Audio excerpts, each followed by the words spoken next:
The most important skill to create a great quality of life is the skill of leadership.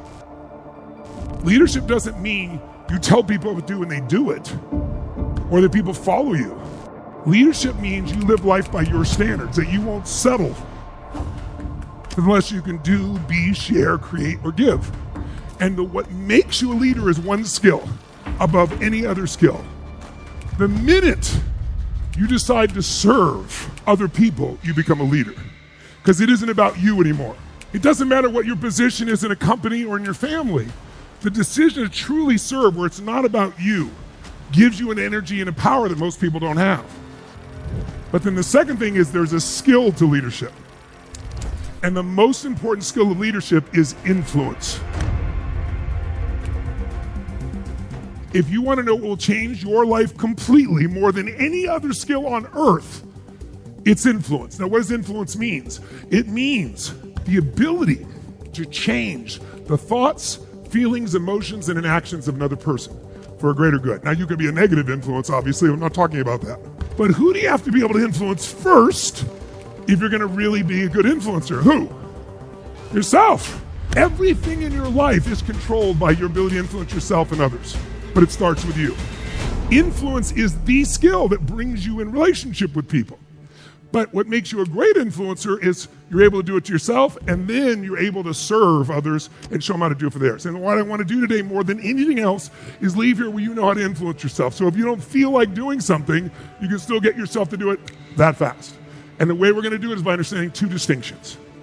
What influences every human being alive, number one, is the state they're in at that moment in time.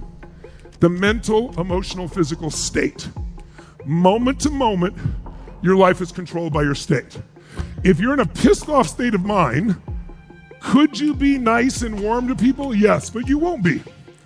If you're feeling playful and somebody says, screw you, you'll laugh. If you're feeling angry and they say, why didn't you do that? You'll be mad. So our emotions are controlled moment to moment by the state we're in. If you want to influence another person, the first thing you want to do is what all kids know how to do.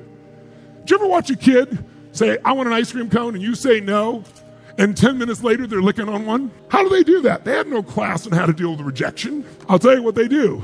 They know how to put you in state. I remember one time I came home and my daughter was just turning 16, and she goes, Dad, how are you? And I'm like, something's up, right?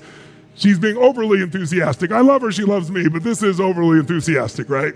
What does she want? She goes, Dad, she goes, I'm so happy to see you come home. Listen, I just wanted to ask you, would you like me to wash the car? I was like, no. Would you like me to do this? Like, no. What do you want, Joel? Could I have the keys? They know how to put you in state, don't you? Well, we have to do the same thing. Can a nice person ever be mean? Yes, when they're in a mean state. Can mean people be nice? Yes, when they're in a nice state. And then the second thing that influences people long term is what we call their blueprint, which is just a big word for we all have a set of beliefs about how we should be, about how other people should be, about how people should treat us, about how we should act, about how much money we should be earning at this stage of our life. We have a blueprint, a set of beliefs. And when our life matches our blueprint, we're really happy. When it doesn't, we're kind of unhappy. But you can change your blueprint, but if you don't change your state moment to moment, you still won't be happy. So we're going to focus on state here. We'll touch a little bit of blueprint. When I do my 4 days, we show you how to rewire your whole blueprint.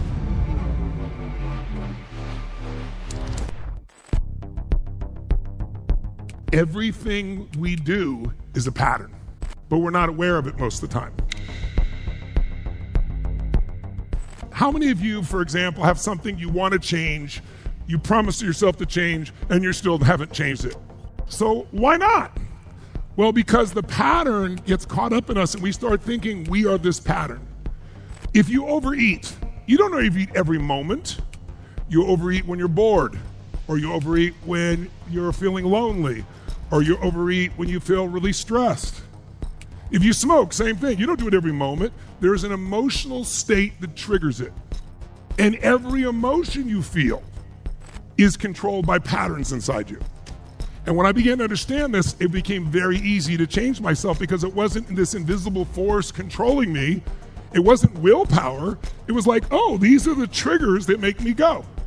How many of you have a tone of voice that someone can use or a look in their face that they give it to you and you get a little upset? That's a trigger. How many of you have a certain tone of voice or something that excites you when you meet someone of the opposite sex? Certain triggers, right? So we all have triggers, but we can shift those triggers.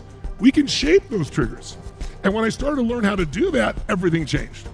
But then not only could I help me, but then I could help just about anybody else.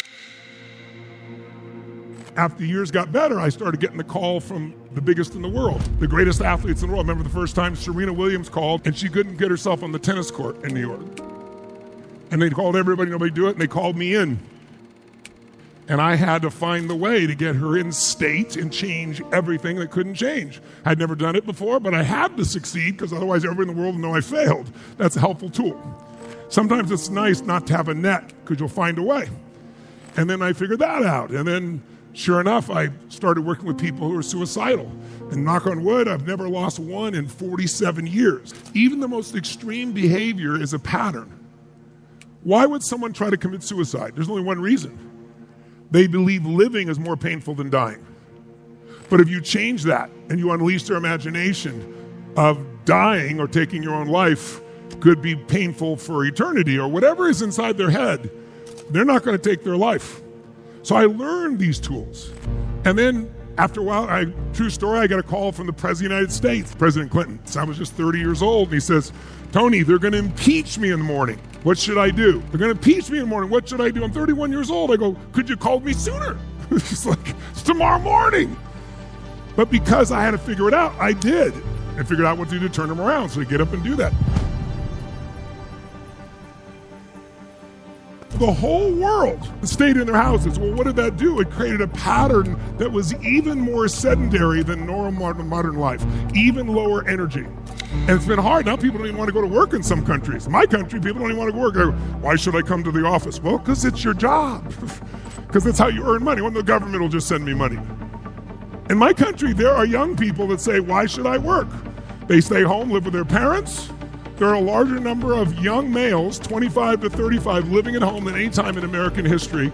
And all they do is they order Uber Eats, play video games, and let their parents take care of them. It's insane. That's what happened. It became a pattern that has not been broken in some places.